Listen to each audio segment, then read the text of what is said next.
5, so I'm just about on time. So I'm going to collect the bandsaw in Ipswich today, and I was going to go on the 7:30 this morning Red Farm, but unfortunately they ran out of space last night when I went to book.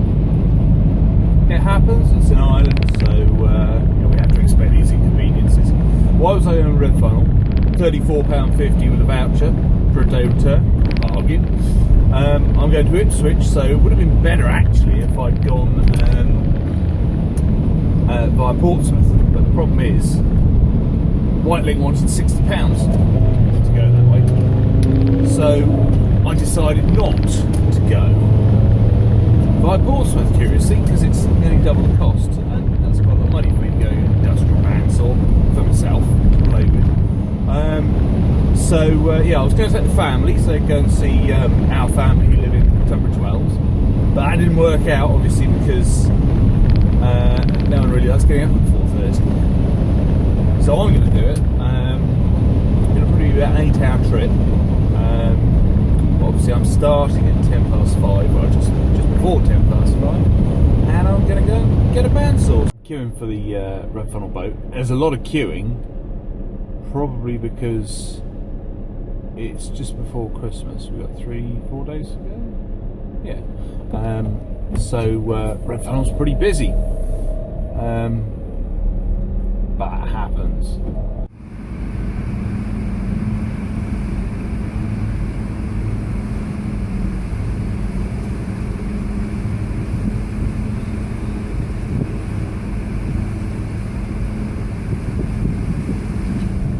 So it's 6:40.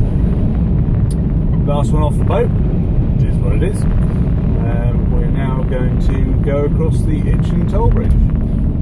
This is obviously a fixed link. It was put in between Southampton and the other side of the River Hamble in 1977.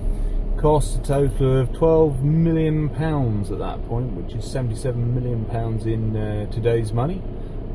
It's a nice box girder bridge. Because I'm in a van, I'm not sure it's going to cost me 60p to get over or 120.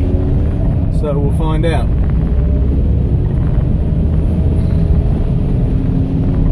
Quite unusual in that it's two-way traffic, but then again it's a bridge, not a tunnel. It replaced a floating bridge. Somewhere else that possibly could do with a replacement of this type of a floating bridge, but we don't get all these things, do we? So over we go.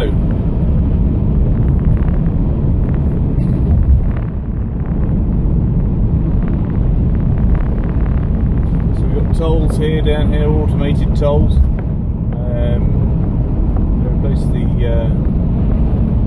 manned toll booths a while ago, and saves £200,000 a year on the cost of running the bridge, which is cool. More about automated tolls later, I guess. Trying to find out whether it's 60p or whether it's £1.20. A one-way crossing, cut a big chunk of the M27 out.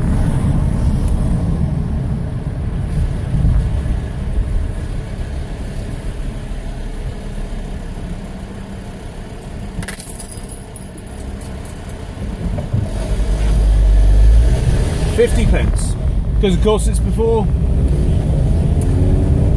7 AM, so that's a bit of a result, all told, really. Anyway, it's taken me half an hour to get from Portsmouth to Southampton to Portsmouth. One of the things that people do say sometimes is that, well, this traffic,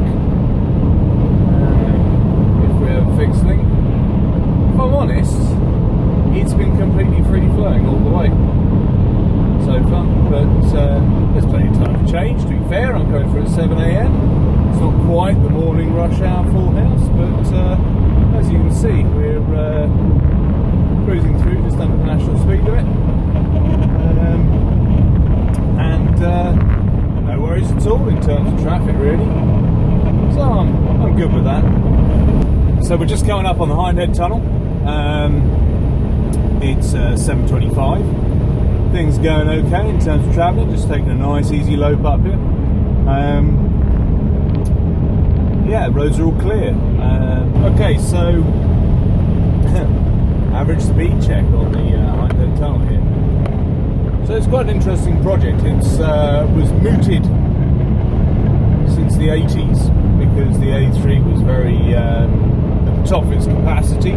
Anyone who's older than a certain amount of years will know that spending time on the A3 on the way to or from London, if you came out of Portsmouth, was always a bit of a feature of the journey.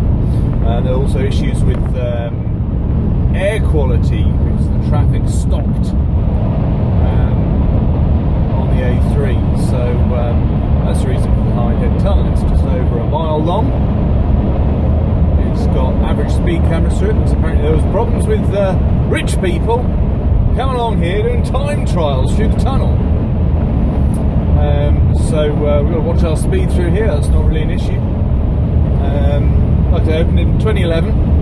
Cost 370 million for the stretch of tunnel and also the bypass around here as well. So not a cheap project by any stretch of the imagination, but really quite transformative just in terms of the look and feel of the Devil's Punch Bowl, which is the area of outstanding natural beauty that this Dodge is now, and hugely significant in terms of reducing the journey time through here and making it more consistent. And I think that's one of the key things that I think Slink will do. Not only will it reduce journey times, it will make them far more consistent to the Isle of Wight. Anyway, so that's your Hindhead Tunnel. Just travelling around the A3 to M25 roundabout. There's been no traffic really to speak of. Nothing unusual about the day particularly, but I've had no issues with traffic heading up to London whatsoever. So off the boat at 25 to 7, it's now 7:48. So things are going okay. The fears that people sometimes talk about mainland traffic being terrible, not so much. Not really had any issues with that sort of thing. So, on to the M25. Let's see how the London Orbital treats us. Oldest ministers should resign if they couldn't back the Prime Minister.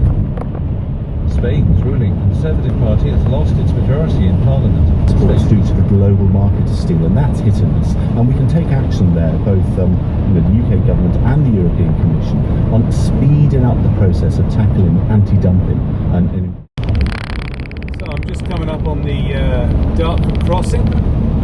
It's 8:41. I paid for the Dartford crossing last night online. It's £2.50 each way. You just go onto the government website, make that payment, all done. And you can pay up to midnight on the day as well. So all very convenient and very handy. So as we go north on the Dartford crossing, we will be going through one of two tunnels. There's 4 lanes, 2 lanes in each. The first tunnel was built in completed in 1959. Curiously and coincidentally, it cost the same at that point as the Itchen Toll Bridge cost, which is between 12 and 13 million pounds. In today's money, that would have been 270 million pounds. So that was two-lane tunnel to start with. That was topped up in the 70s by a second tunnel. Couldn't find the cost for that. And then, as you may be aware, in 1988, that was once again backed up by a bridge, the Queen Elizabeth Bridge. So we're going to go through the tunnel on this occasion. I won't be going back down south. We're going through over Queen Elizabeth Bridge. So I'm going to switch the camera around and let's watch as we go in. I've no idea whether it's the 1959 tunnel or the 1970s tunnel we'll be going through, but let's have a look at this fixed thing with no waiting, hopefully. I'm told the traffic can get quite bad here. But the reason I paid online is they removed the toll booth recently, about 6 months ago.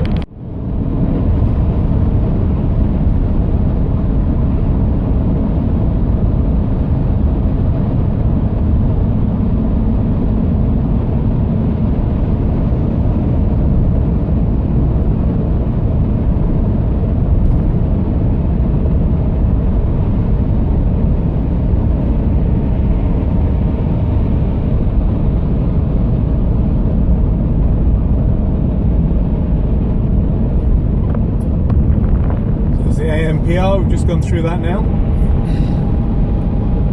Like I said, there's 4 lanes of traffic here and 2 separate tunnels.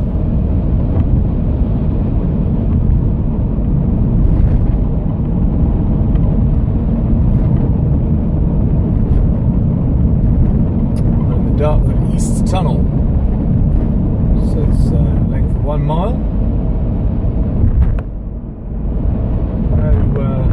No traffic issues so far, either here or on the way up, so it's been fantastic.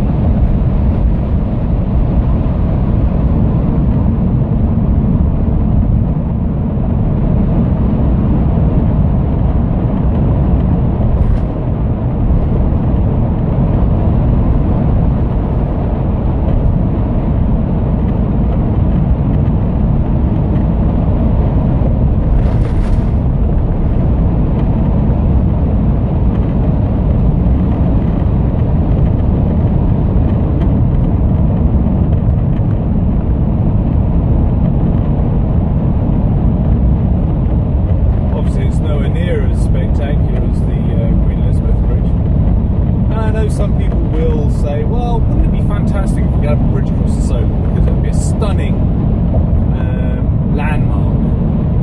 There's a couple of reasons that's not actually, I don't think, likely to happen. So there's probably 3 that I can mention very quickly. First one is the geology doesn't really suit it. We've got a lot of alluvial gravel under the Solent, so building very high piles, because the second reason we're unlikely to get a bridge is because the amount of boat traffic would need to be very high, you need to go very far out into the countryside either side of the Solent. Which brings us on to the third reason, with it being so high, is it will be a massive intrusion into the local landscape, and because we're an area of outstanding natural beauty on the southern half of the island, that means it's really a big no-no, just politically and socially. So that's kind of the reasons why we're unlikely to get a bridge anytime soon. But I guess it makes the tunnel option a lot more likely, especially as gravel's fairly easy to tunnel through. So that's the Dartford crossing. Now I just need to roll on around to Ipswich, which is the point of this little journey. We're going to get Bandsaw from a guy who sold it on eBay. Of course, I'm not going to pallet ship it to the Isle of Wight because that'd be rather dear. Anyway. Okay, so I've collected my bandsaw in Ipswich, and just outside of Ipswich is this bridge. I saw when I came across, I thought, what's that? So I had a quick look online, there it is. This is the Orwell Bridge. I think the A14 or the A12, I think the A14. Anyway, it's been here since 1982, and when it was built, it had the longest precast concrete box girder section, I think, in Europe, and it takes 60,000 vehicles a day over it, and it also carries quite a lot of services. So not only does it carry power and telecoms, but the box girders, because they were cast hollow, also very usefully carry a big water main too. So it's kind of an unexpected bonus fixed thing. Very useful in creating links to the port of Felixstowe, and obviously much needed in 82. Like all these things, it needs maintenance from time to time. The last significant maintenance looks like like it was in 2011 when they replaced the bridge's bearings, which necessitated a closure of, I think it said 52 hours on Wikipedia, of one of the carriageways. So, like all these things, where you have redundancy built in, it's possible not to lose the link when you need to do work on it. So these things are possible all around the UK, all around the world, and we could do one of those things coming across the Isle of Wight, really, because it would certainly save an awful lot of time and allow us to well, compete with the rest of the Solent region. Anyway, so that's the Orwell Bridge out in East Anglia. So, making our approach to the bridge. Here we go. So, it was built in 1991. It's PFI. Dreaded thing. How much did it cost to build? It cost 120 million to build. The estimated cost originally was 85 million. But things like finding unexploded bombs and such like kind of mucked about with the costs. Longest cable stayed bridge in Europe span, I believe, when it was built. And the cost, if it was built now, would be £240 million. So over we go. The main cable stays here were built in Holland and then shipped in, and they're very fine. Obviously they're pretty high.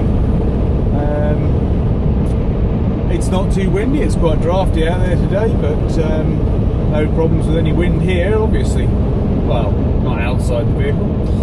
And there it is. At the moment, no queuing. I'm making my way over at a steady 50 mile an hour, which takes us down back to the M25, the other side.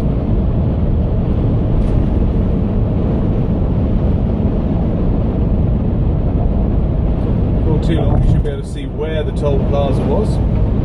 Like I say, obviously that's been removed now, so there is no toll plaza because it's all done by ANPR. Fantastic view from up here, it would have to be said.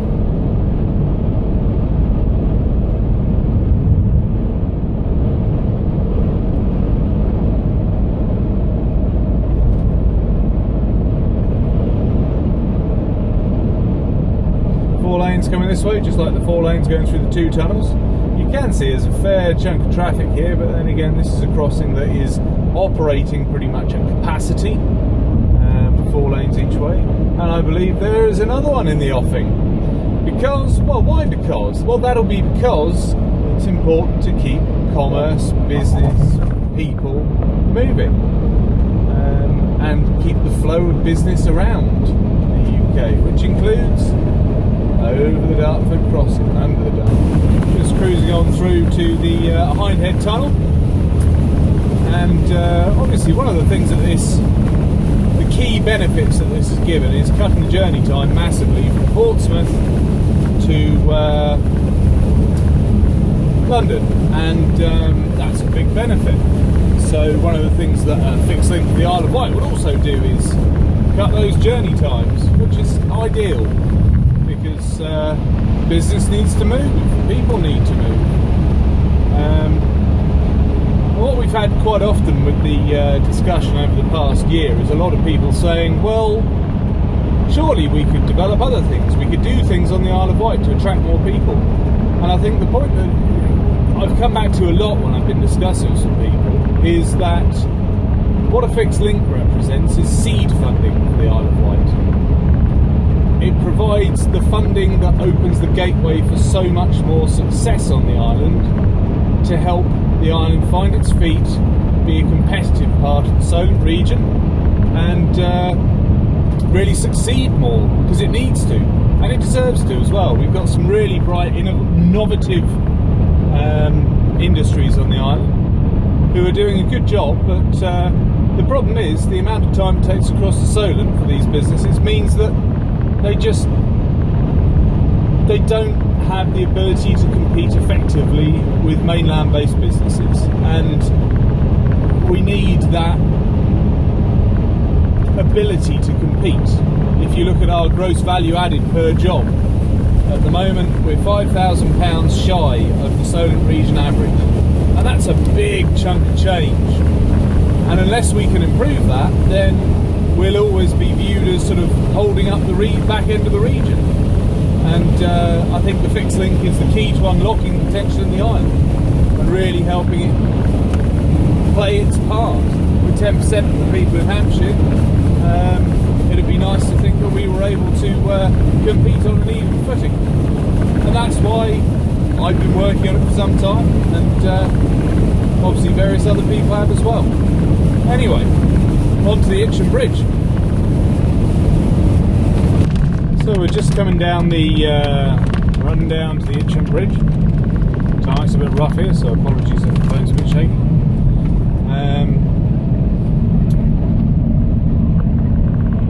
It's going to cost me 60 pence to go across.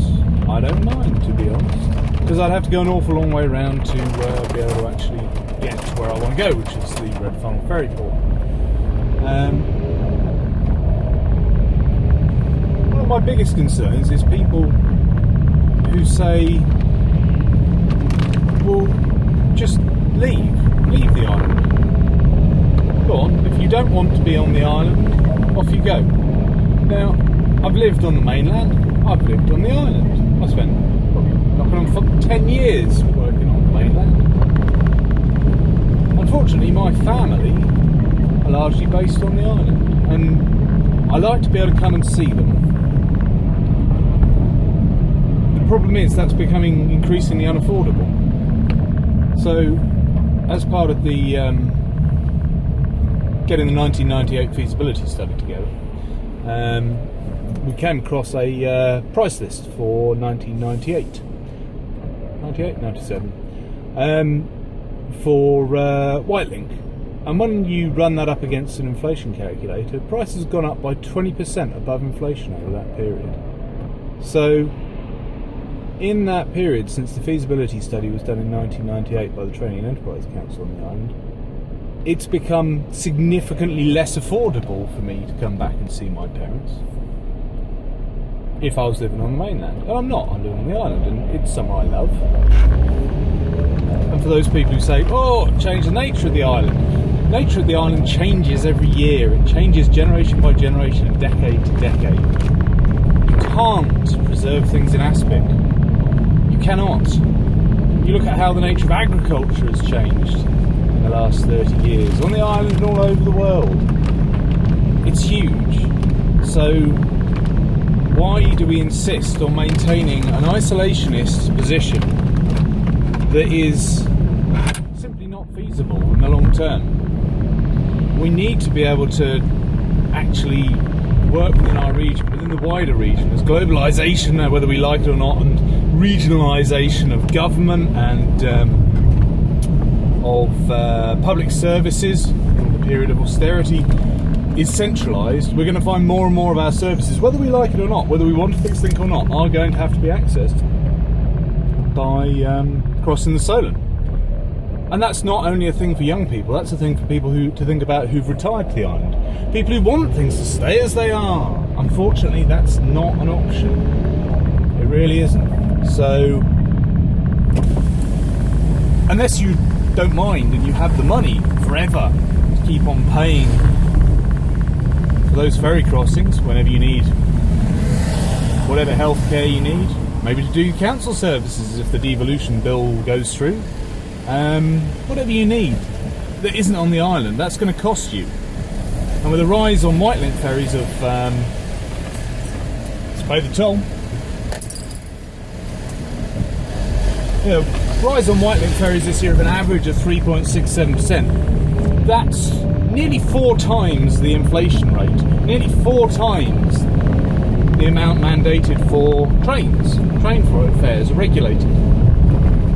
And we have no option on the island but to accept those year-on-year increases above inflation that eat away at the quality of our life and eat away at our public services and make sure that our businesses are unable to effectively compete with their mainland counterparts. And that, to me, that's not an acceptable future. And People say to me, well, you must have a vested interest. Yes, I do have a vested interest in the Isle of Wight. It's where I live. It's where my children live. It's where my family live. That is my vested interest in the Isle of Wight. That's why I want a fixed link, and I'm passionate about trying to get us a fixed link. Because, look, all these people flowing freely across a bridge. If this was East Cowes to West Cowes, then they'd have to wait and deal with a bridge with no timetable. There we go. Maybe that's something that would be improved with a fixed link, because these things often have marriage value of other projects. One of those other projects could well be Medina Crossing, to improve traffic flow around the island.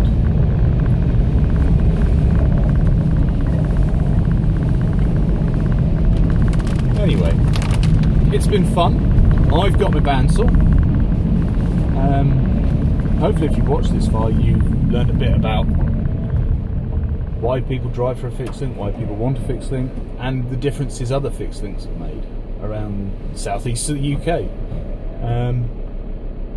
I think it's really important the Isle of Wight has a future, and that it is a positive future, and one in which we can compete with the rest of the UK. We have no economic special conditions or advantages, so we need to make the most of what we have at the moment. And I feel that we could make so much more of what we have if we had better transport links. It works all the rest of the world over. It improves people's lives, it improves situation. Feel free to tell me why you don't think it would improve people's lives, but really, please try and provide some concrete reasons rather than special feeling, because the special feeling that people think is so important for the Isle of Wight, that's lost us 300,000 visitors on an annual count over the last 5 years. We're really struggling. We really need something. If you don't think it's a fixed link, what is it? What do you think could give the Isle of Wight that kick? Help it compete? I'm really interested to know, because, as I've said already, I view it as seed funding. Something that will help seed the shoots of economic recovery and growth on the Isle of Wight. At the moment, our gross value added is only rising by 0.8% per year. In the rest of the Solent region, it's 2.8%. We're targeting that for 2018, our council is. They're targeting over 3% in the rest of the Solent, I think 3.8%. So, how can we compete with this? What can we do to change our stars, to improve the Isle of Wight? Because we really do need to. And just finally, just in case you were wondering about this huge bandsaw that I had to go and collect. Oh, there it is. A bargain bandsaw bought from Ipswich and brought all the way back to the Isle of Wight now. Well, nearly. It's just got to get on the ferry. Thankfully, it's in here, so that'll be fine. Cheers!